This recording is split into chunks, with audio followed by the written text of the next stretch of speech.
उनका नंबर बंद है। कहाँ चली गई है वो?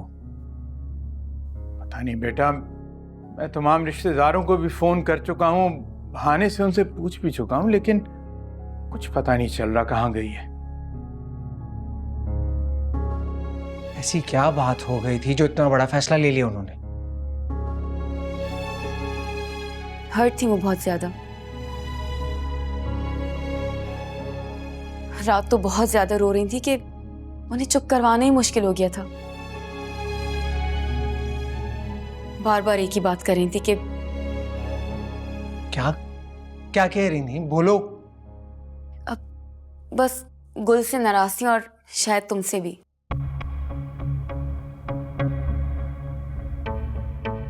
उन्हें ये महसूस हो रहा था कि उनकी इस घर में कोई वैल्यू नहीं रही। ऊपर से गुल ने बदतमीजी भी बहुत ज्यादा कर दी थी।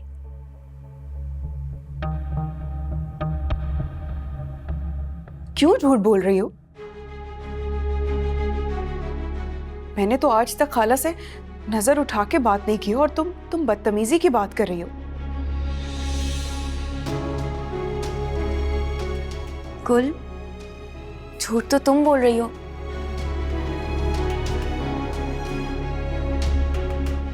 अगर आप लोगों को यकीन नहीं आता तो एक बार अम्मा को आ जाने दीजिए, उनसे पूछ लीजिएगा।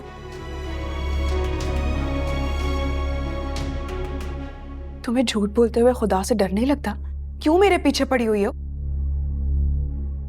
प्लीज तुम दोनों झगड़ा बंद करो। मैं झगड़ा नहीं कर रही हूँ। आप सुन नहीं रहे वो किस तरह मुझ पर इल्जाम लगा रही हो और आप उसकी बात। तुम थोड़ी देर के लिए यहाँ से चली जाओ गुल। मैं आगे अम्मी की वजह से परेशान हूं, ऊपर से तुम दोनों का वैसा मुबासा चल रहा है। क्या कर रहे हो अहमर? आराम से बात करो। तुम्हारी अम्मी जो घर से गई हैं उसमें इन दोनों का कोई कसूर नहीं है।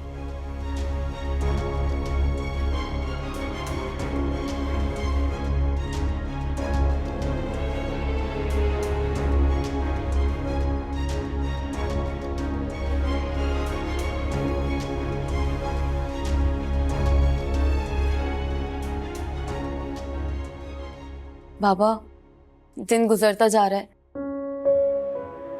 आप प्लीज अम्मा की मिसिंग की रिपोर्ट तो लिखवाएं। हाँ, ये सही कह रही है। मैं भी बात करता हूँ अपने दोस्त से।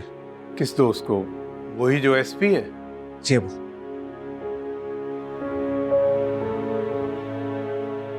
बाबा, आप खाना खा लीजिए, आपकी दवाई का टाइम हो गया है। मुझे भूख नहीं है। तुमने खाना है, तुम खाना खा लो। जब तक अम्मा नहीं आ जाती तब तक एक निवाला भी हलक से नहीं उतर सकता मेरे। एक बार वो आ जाएं तो सब मिलके खा लेंगे।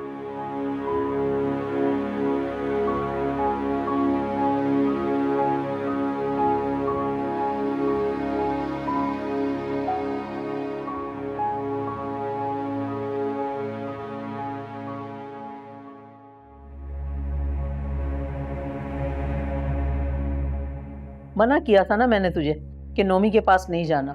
वैसे भी जेल में बैठे आदमी का दिमाग बंद हो जाता है, उसे अकल की बात ही नहीं सूझती। मैंने तो हमेशा उनके भले की बात की है। उस खानदान की तो हिम्मत ही उल्टी है। पता नहीं हमारे दिमाग पे कौन से पर्दे पड़ गए थे जो तेरा ब्याह वहां करवा दिया। अरे नोमी तो बिल्कुल ही कंगला निकला। कभी एक धेरे का सुकून दिया तुझे? हमेशा हमारे टुकड़ों पे पलता रहा। अब क्यों ताने देती रहती हैं मुझे? कौन सा कानून का खजाना आपने मेरे नाम कर दिया है? जायदादें दे दी हैं मुझे। अम्मी, मैं बता रही हूँ आपको, नौमान मेरा शौहर है और उनके खिलाफ मैं एक लफ्ज भी नहीं सुनूंगी, चाहे आप ही क्यों ना हो। हद है भैया, हद। तौबा तौबा इस औलाद से। जिसको जो बात बोलो वो उल्टा मेरे गले पड़ जाता है। अल्लाह मेरे। क्यों बातें सुना रही हैं आप मुझे? पहले मैं नौमान की वजह से इतना दुखी हूँ। वही तो समझा रही हूँ तुझे। अरे जब उससे परवाह नहीं तेरी तो तू क्यों खून जला रही है उसके पीछे अपना? आपको पता है, नौमान सिर्फ और सिर्फ अपनी इज्जत बचाने के लिए ना चाहते नहीं है कि मैं जाके गुल से बात करूं। तो फिर क्या करेगी तू? उस दिन तो इजाजत नहीं दी उसने। करूंगी तो मैं वही जिस बात का मैंने इरादा कर लिया है। सुरैया नाम है मेरा। मतलब तुझे बेइज्जती करवानी है, एक तो गुल के हाथों और दूसरे नोमी के हाथों, है ना? गुल बहुत सीधी है अम्मी। जाकर 4 मगरमच्छ के आंसू बहाऊंगी ना, फौरन से पिघल जाएगी। और रही बात नौमान की, जब जेल से छुटकर आ जाएंगे ना तो सब भूल जाएंगे। कर लो भाई, मैं जो बोलूं वो तो किसी के कान पे जूं भी नहीं रेंगती। अपनी अपनी मर्जी कर लो, देखती हूँ तुम लोग क्या करते हो, कौन से किले फतह कर लोगे। जाओ दफा हो जाओ, औलाद है मेरी। जिंदगी बर्बाद कर दी मेरी, ऐसे ही रुला दिया मुझे। मनोस मारे कम वक्त, ना बेटे अपने हुए, बेटी भी अपने रास्ते पे हो गई, अपने मियाँ के लिए मरी हुई है। अम्मी, कल को आपकी गद्दी मैंने ही संभालनी है। हाँ, गद्दियां ही संभालो, पता है मुझे। बेटी थी ना तू, हमेशा तुझे प्यार किया और साथ दिया तेरा। अब तू मेरी नहीं सुन रही है।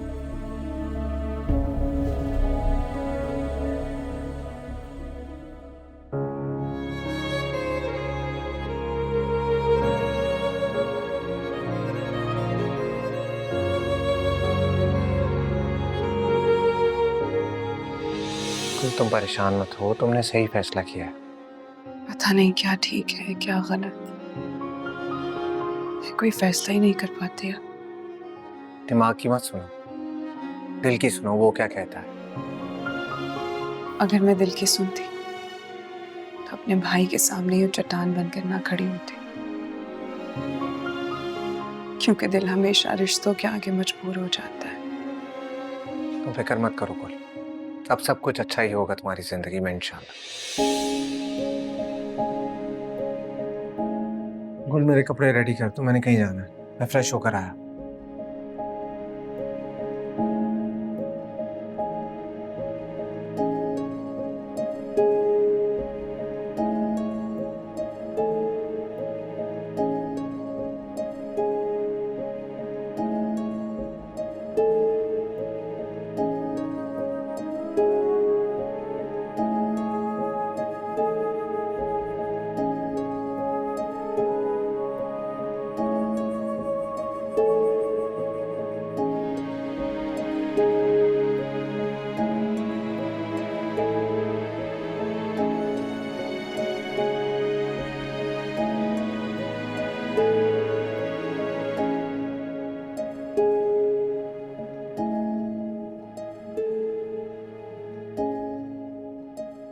गुल, तुमने कपड़े रेडी कर दी?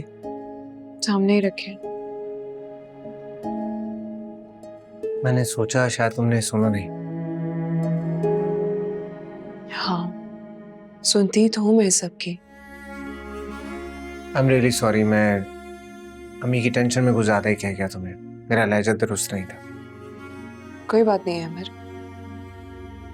सभी लोग तो मेरा सब्र आजमा रहे हैं, एक तुम भी सही। मैंने सॉरी कहा ना। खैर, बात लंबी हो रही है, वापस आकर बात करते हैं इसमें। आप कहाँ जा रहे हैं? मेरे एसपी दोस्त ने कहा है कि नजदीक के किसी गार्डन में देख लूं पहले, कहीं अम्मी वहां तो नहीं है। मैं भी साथ चलूं आपके? हाँ, लेकिन अगर तुम असद को उठाओगी तो सारी रात सोएगा नहीं, वो तंग होगा, डिस्टर्ब होगा। हाँ, ये तो मैंने सोचा ही नहीं, फिर आप ही चले जाएं। खैर, मैं चेंज करके जा रहा हूँ, तुम दुआ करना अम्मी मिल जाए।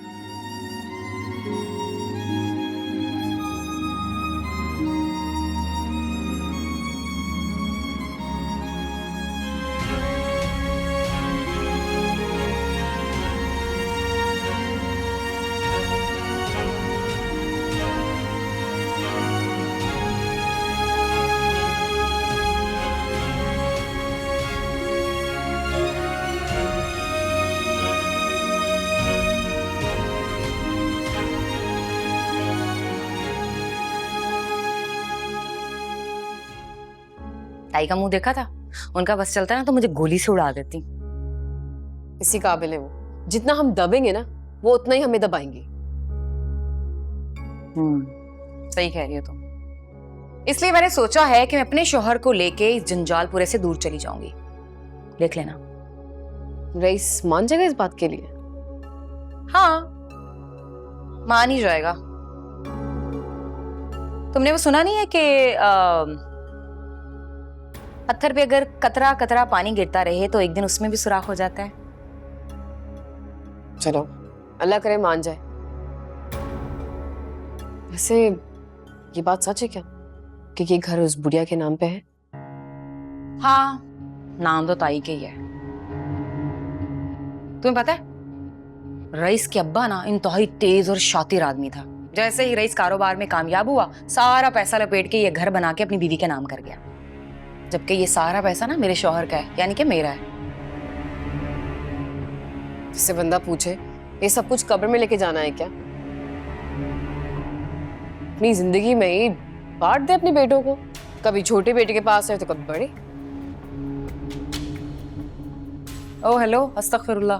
मैं तो ताई को कभी भी अपने पास ना रखूं। तुम बड़ी बहू हो, तुम एक काम करना, ताई को तुम रख लेना। सास की खिदमत शिदमत करो, तुम्हें भी पता चले कि सास की खिदमत करना क्या होता है, तो तुम रख लो। हाँ,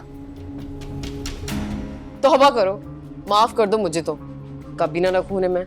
और मुझे एक बात बताओ, मुझे वो बहू समझती ही कहाँ है? मामा आप यहाँ बैठी हैं, वहाँ पापा आ चुके हैं और डायरेक्ट दादू के पास गए हैं।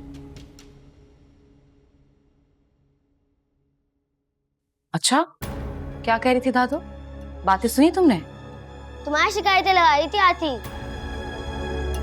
मैं सुन रहा था, पप्पू ने कमरे से ही बाहर निकाल दिया। ये सुरैया चुड़ैल ना, ये पता नहीं कब जान छोड़ेगी हमारी। मैं जा रही हूँ, जाकर देखूं मेरे खिलाफ मेरे शौहर को क्या भड़काया जा रहा है। जाओ। चलो बेटा, आओ। ओ भाई भाई, इनके तो मसले ही खत्म नहीं होते।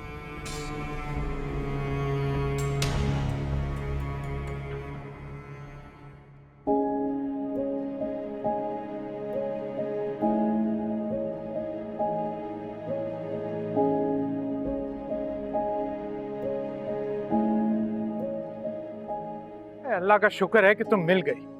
क्यों ढूंढ रहे थे मुझे?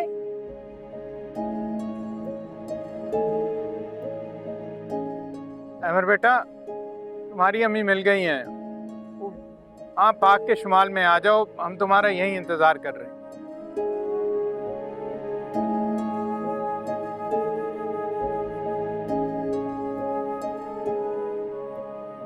खुशरा, हमारा दिमाग खराब हो गया। घर छोड़कर कोई यूं निकलता? घर? मैं तो ये दुनिया छोड़ने के लिए तैयार बैठी हूँ, तुम घर की बात कर रहे हो? खुदा के लिए बुशरा, मैं और तुम्हारा बेटा सुबह से दर बदर हो रहे हैं तुम्हें ढूंढते हो, और तुम यहाँ पर आराम से बैठी हुई हो। मेरी जिंदगी है, मेरी मर्जी। मैं जहाँ बैठूं ना बैठूं, तुम कौन होते हो और तुम क्यों यहाँ आए हो मेरे बराबर में बैठे? खुदा का खौफ करो। शुक्र अम्मी आप मिल गई। हटो, नहीं चाहिए मुझे ये तुम्हारी फजूल की मुंह देखी मोहब्बतें। अम्मी ऐसे मत कहें, आप तो मेरी जन्नत है। अरे भाई, बहुत गुस्से में है तुम्हारी माँ। इसका तो मेरा साथ बैठना भी गवारा नहीं है। तुम ही बात करो अपनी माँ से। मुझे किसी से कोई बात नहीं करनी और ना ही किसी के साथ जाना है। और अब मैं यहाँ से ना सीधी एदी होम जाऊंगी। अम्मी प्लीज आप मुझे 100 जूते मार लीजिए, लेकिन अभी घर चलें प्लीज, आपको मेरी कसम। अरे बुशरा बेगम, यहाँ पर तमाशा मत लगाओ, घर चलकर बात करते हैं। देखो, बैठकर बात होगी, तुम भी समझ जाओगी और तुम्हारा गुस्सा भी ठंडा हो जाएगा। मैं उस घर से बहुत दुखी होके निकली थी, लेकिन अगर तुम लोग मेरी इतनी मिन्नतें कर ही रहे हो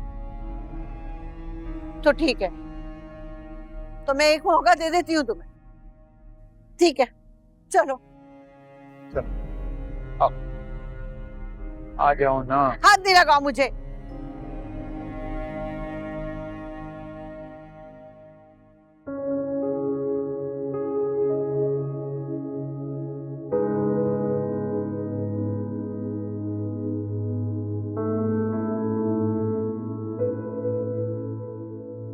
चली गई थी आप? हम सब सारा दिन से परेशान थे। बेटा क्या करती, जिस घर में कोई कदर ही रहा हो वहां रहने का क्या फायदा।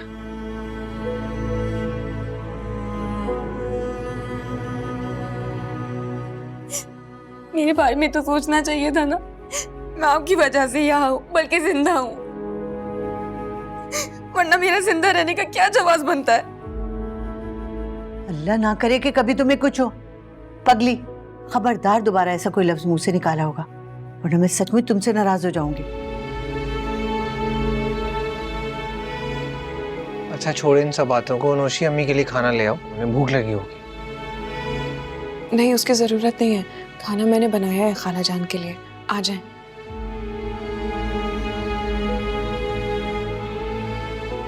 बेटा सिर्फ खाला जान के लिए खाना तैयार किया है, वो हम भी तो हैं, सारा दिन भूखे मारे मारे फिरते रहे इनकी तलाश में। नहीं नहीं, मैंने सबके लिए लगाया है। बेटा ये तो तुमने बड़ी नेकी का काम किया है। चलो खाना खाते हैं। नहीं नहीं, मुझे कोई भूख नहीं है, और वैसे भी मुझे इसके हाथ का खाना नहीं खाना। अम्मी खाने से कैसी नाराजगी? जिससे नाराजगी है, खाना भी तो उसी ने बनाया ना। बल्कि मेरे घर से जाने की वजह भी यही है। तो क्या अब मैं इसके हाथ का खाना खाऊंगी?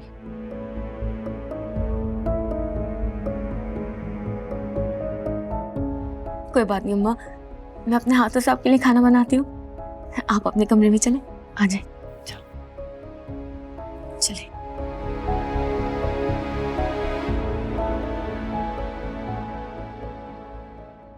बेटा अपना दिल बुरा मत करो, गुस्से में है, 1-2 दिन में ठीक हो जाएगी।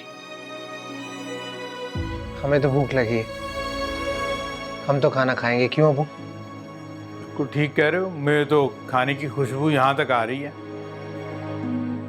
चलो आओ मिलकर खाना खाते हैं। चलिए।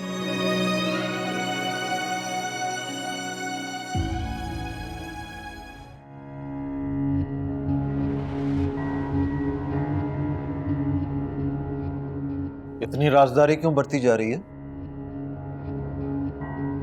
नफीस, ये जो तुम्हारी बहन है ना, जो यहाँ जासूसन बन के 24 घंटे यहीं रहती है, यहाँ की सुन-बुन लेकर हमारे खिलाफ मंसूबे बनाती है वो। इसकी तो आदत है 11 की 12 लगाने की। तो तुम इन सब से बचाव चाहते हो कि नहीं? अच्छा ठीक है, बताओ क्या बात करनी है? मेरी बात तहम्मुल से सुनना, फिर कुछ कहना, ओके? बता भी दो। मेरी आज फातिमा से बात हुई थी घर के हिस्से को लेकर। उसने मुझे एक ऐसा तरीका बताया है कि घर भी बिक जाए, इनको पता भी ना चले, हम अपना आधा आधा हिस्सा ले और यहाँ से रफू चक्कर हो जाए। क्यों? मैंने तुम्हें मना किया था ना कि ऐसे फजूल ख्यालात अपने जहन से निकाल दो। तो इसमें क्या बुराई है? तुम्हारी बहन ने भी तो अपनी नन के साथ यही किया था ना। जिसका खुमियाजा नोमी भुगत रहा है,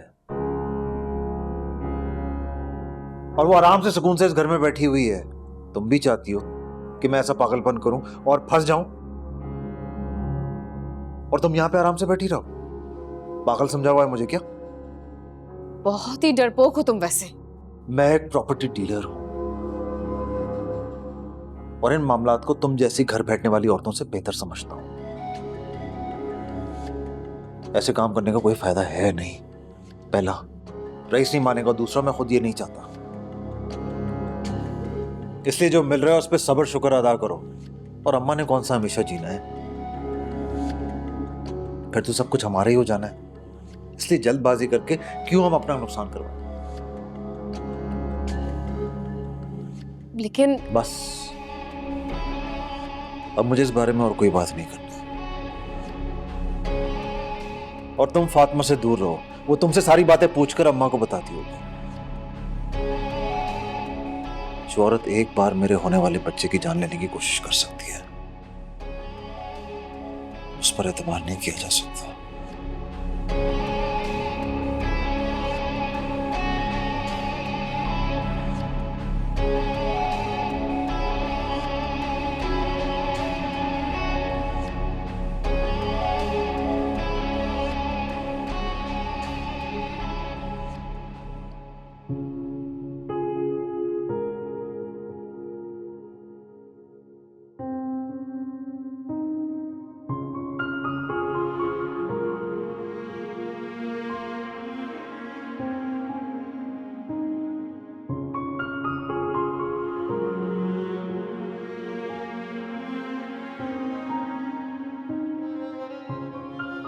खाना छोड़ कर आ गई थी, इसलिए मैं तुम्हारे लिए खुद खाना निकाल कर आया। अब जल्दी खा लो।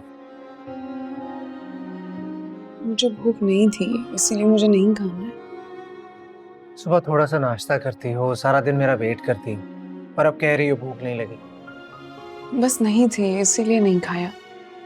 मैं जानता हूँ तुम मम्मी की बातों से हट, लेकिन तुम उनकी आदत से वाकिफ हो। खाला जान अपनी मर्जी से घर छोड़कर गई थी। खुदा जानता है कि मैंने उनसे एक लफ्ज भी नहीं कहा। नौशी ने तो बस जानबूझ के झूठ बोला है। तो मैंने कौन सा यकीन किया उसका? हाँ, लेकिन तुम गुस्सा तो हो रहे थे मुझ पर, ऐसे जैसे जैसे उनके जाने की वजह मैं हूँ, मेरी वजह से वो गई थी। आई एम सॉरी गुल, मैं मम्मी के जाने की वजह से परेशान था और शायद इसी वजह से तुमसे रूड हो गया, लेकिन इस बात की मैं तुमसे बार बार माफी मांग चुका हूँ। अहमर, एक बात बताओ, क्या मैंने तुमसे मिन्नत की थी कि तुम मुझसे शादी करो? नहीं गुल, ये मेरी ख्वाहिश थी और जिसका मान खाला ने रखा। तो फिर मुझे किस बात की सजा मिल रही है? वो तुम्हारा गुस्सा मुझ पर क्यों निकालती है? और नौशी, वो जान के खाला जान को बार बार उकसाती है।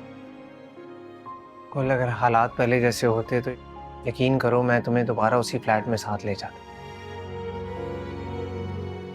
लेकिन आज जैसे अम्मी घर छोड़कर गई, उसके बाद मुझे अंदाजा हुआ कि मैं उन्हें इस उम्र में दुख नहीं दे सकता। उनकी उम्र हो गई।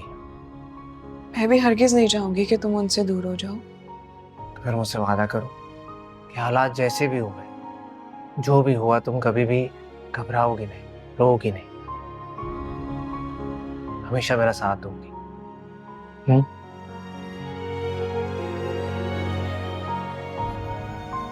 चलो अब खाना खा लो मेरे लिए।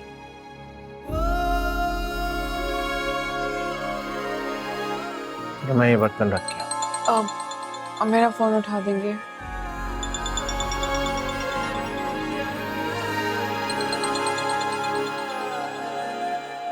किसकी कॉल है?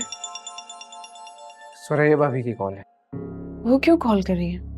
ये तो उनसे बात करने के बाद ही पता चलेगा। मैं उनसे बात नहीं करना चाहती। जैसी तुम्हारी मर्जी।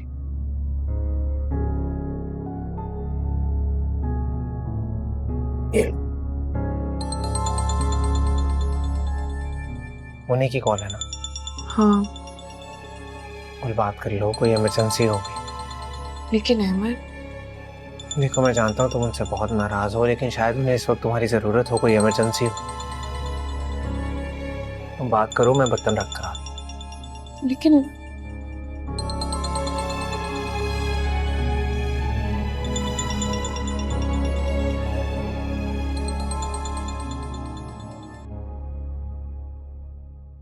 हेलो गुल, फोन बंद मत करना, मुझे तुमसे बहुत जरूरी बात करनी है। क्यों कॉल किया भाभी आपने? वो मुझे तुमसे अब क्या चाहिए आपको मुझसे? तुम्हारी गवाही तुम्हारे भाई के हक में। क्या मतलब है? नुमान जेल में है और इस वक्त तुम ही उनकी मदद कर सकती हो। वो बहुत मुश्किल में। देखो, नुमान है तो तुम्हारा इकलौता ही भाई ना। प्लीज प्लीज इनकार मत करना। मुझे तुम्हारे साथ की जरूरत है, प्लीज।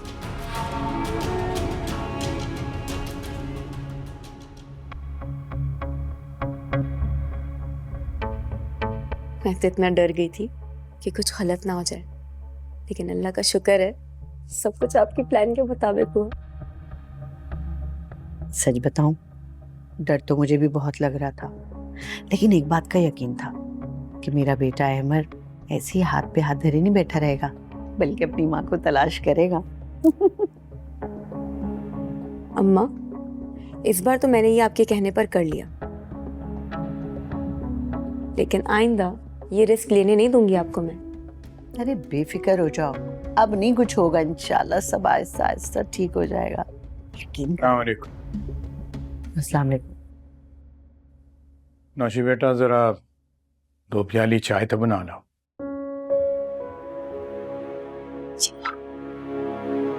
चाय बहुत अच्छी बनाती है ये, इसीलिए कहा है इससे।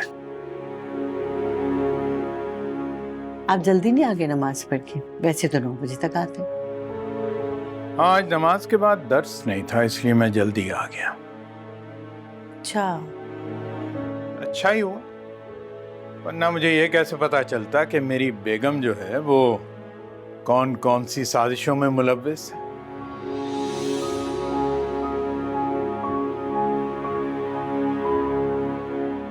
कौन सी साजिश? कैसी बातें कर रहे हैं आप ये? अब इनकार कर रही हो? क्या तुमने और नौशी ने मिलकर साजिश नहीं की, जिसमें तुम घर से भागी ताकि तुम्हारे बेटे पर नफ्सियाती दबाव आ सके? अच्छा, तो आपको ये सब ड्रामा लग रहा है ना? देख लीजिएगा, अब अगली बार मैं इस घर से क्या, मैं इस दुनिया से ही चली जाऊंगी, फिर आप लोग बैठ के रोते रहिएगा। चाहती क्या हो तुम? जल्दी पता चल जाएगा, लेकिन इस बार आप बाप बेटा मुझे इजी मत कीजिएगा। हाँ, मैं बता रही हूँ, आप लोग के पास हो, बैठना भी फजूल है।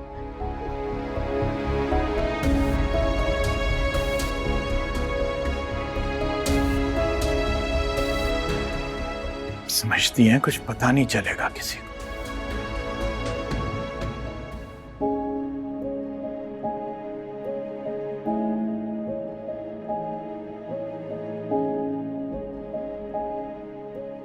क्या हुआ बोल, तुम परेशान लग रही हो? आपके कहने पर मैंने बात की थी सुरैया भाभी से। हाँ, मैं तो भूल ही गया। क्या कह रही थी वो कह रही थी कि नोमी भाई जेल में हैं और उन्हें बाहर निकलवाने के लिए मेरी गवाही की जरूरत है। लेकिन किस जुर्म में बंद है वो? मेरा मकान धोखे से बेचने के जुर्म में। सीरियसली? हाँ, उन्होंने यही बताया मुझे। नोमी भाई ने बगैर पूछे घर सेल कर दिया और एडवांस की सूरत में 2-3 लाख रुपए ले लिया और बाकी 90 लाख का चेक जो जाली निकला। सीसी केस में पुलिस पकड़ के ले गई और जेल में बंद कर दिया। ये तो बहुत बुरा हुआ। जो दूसरों के साथ बुरा कर रहे थे, उनके अपने बुरे दिन शुरू हो गए। हाँ, बात तो अफसोस की है। लोग दौलत के असूल के लिए खुदा को भी भूल जाते हैं। जैसी करनी वैसी भरनी। क्या जवाब दिया तुमने? मैंने कहा है कि मैं जरूर जाऊंगी थाने। ठीक है, मैं तुम्हें रोकूंगा नहीं, अगर तुम्हें यही ठीक लगता तो। कल सुबह चलते हैं, एड्रेस बताया हूँ।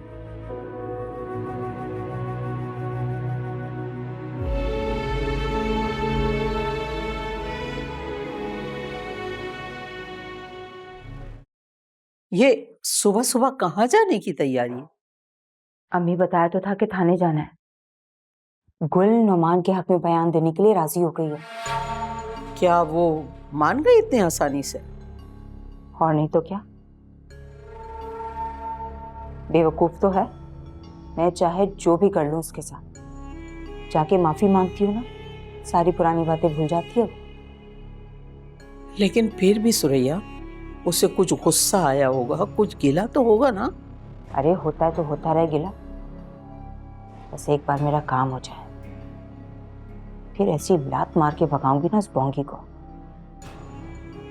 चलो बोंगी ही सही, लेकिन है वो अच्छी, और इन दोनों चंडालों से तो बहुत बेहतर है। अब सोचती हूं मैं कि काश हम उस लड़की से बना के रखते तो आज हमारी जिंदगी में सुकून होता। इन दोनों से तो मेरी जान बची रहती। सही कह रही हूँ, सीधी सादी सी थी, चालाक भी नहीं थी, सियासत करना तो बिल्कुल भी नहीं आता था उसे। हमें उस वक्त ना बात समझ में नहीं आई।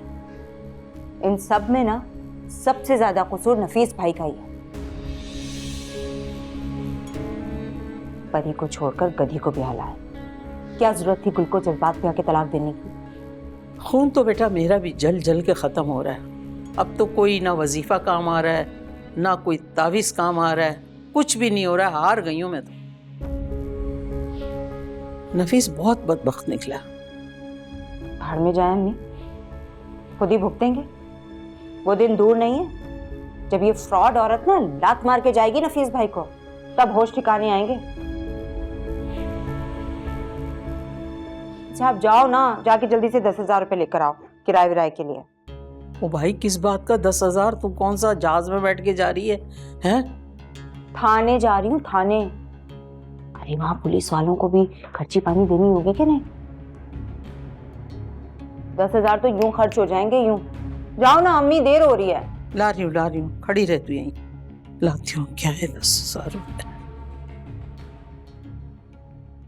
चलो चलो, वो देखो दादू। अरे कहाँ चले तुम लोग सुबह सुबह? अम्मी असद को इंजेक्शन लगवाने जा रहे थे, तो उसका बैग ही भूल गए कमरे में। जाओ तुम कमरे से बैग ले आओ, मैं गाड़ी स्टार्ट करती हूँ। मैं लेकर आती हूँ। चले चलो। कब तक इस तरह तुम दूसरों की औलाद को खिलाते रहोगे? अपने बारे में भी कुछ सोचा है या नहीं? इंशाल्लाह मेरी भी औलाद हो जाएगी, लेकिन अगर मेरे 10 बच्चे भी हो गए तो असद हमेशा मेरा फेवरेट रहेगा। क्यों, है ना? अच्छा आप टाइम से दवाई खा लीजिएगा, मैं आपको कॉल कर लूँगा। खुदा हाफिज़। बाय बाय करो। Bye bye. चलिए। ये लड़की सुनो। हाँ। बहुत देख लिया मैंने ये तमाशा, तुम्हारी औलाद के नाज नखरे उठाने का इस घर में। मुझे तो लगता है कि मेरी औलाद की नस्ल ही खत्म करने पे तुली हुई है, लेकिन मैं ऐसा होने नहीं दूंगी। खालाजान मैं ऐसा क्यों चाहूंगी? ये तो अल्लाह के काम है। जो अल्लाह तुम्हारे और असद के टाइम में था वही अल्लाह अब भी है, लेकिन तुम्हारी ही नियत में कुछ खोट है। तुम चाहती हो मेरा बेटा सिर्फ तुम्हारी औलाद पालता रहे। मैं कसम खा के कहती हूँ खालाजान, ना मैंने कभी ऐसा सोचा और ना कभी चाहा। जब अल्लाह को मंजूर हो। अच्छा बस, ये तावीलें किसी और को जाके सुनाना। अगर तुमने जल्द अज जल्द मुझे बच्चे की खुशखबरी ना सुनाई ना, तो फिर तुम्हारे बारे में तो मैं अपनी मर्जी करूंगी, समझी?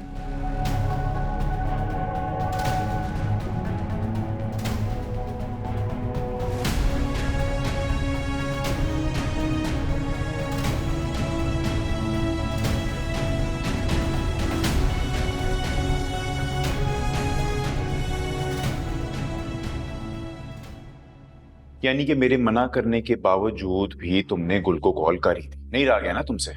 सिर्फ कॉल नहीं की, हाथ पांव जोड़े, उसकी मिन्नत की कि आए और आपके हक में आकर बयान देते। ऐसे बड़ी ही कोई बेवकूफ औरत हो तुम। यहां पे तुम्हारे कुछ है कि नहीं? कल घास चरने के लिए छोड़ी हुए क्या? ऐसे क्यों कह रहे हैं? तो और क्या कहूं तुम्हें? अरे मेरी भी कोई इज्जत है जो कि मेरी छोटी बहन के सामने तुमने खाक में मिला के रख दी है। कौन सी इज्जत का भूत सवार है आपके सर पर? क्या चल रहा है आपके दिमाग में?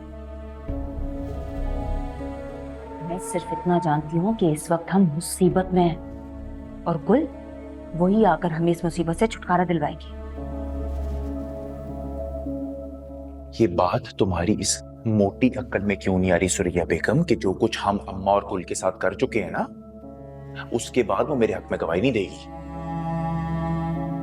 अच्छी तरह जानती हूँ आपकी बहन को, रग रग से वाकिफ हूँ उसकी। आपको मुसीबत में नहीं देख पाएगी। वो जरूर आएगी, आपके हक में बयान भी देगी। वही बयान जाएगा अदालत में, आपकी जमानत हो जाएगी। बस इतनी सी बात है।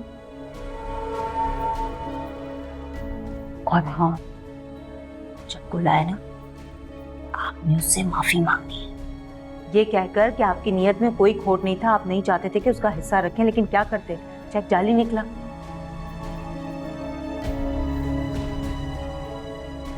जाहिर सी बात है, वे तो करना ही पड़ेगा मुझे। तलवार जो लाके लटका दी तुमने मेरे सर पे। अरे मजबूरी है मेरी, वरना मुझे भी कोई शौक नहीं है आपकी बहन को मुंह लगाने का। और हाँ, एक ही बार माफी मांगनी है,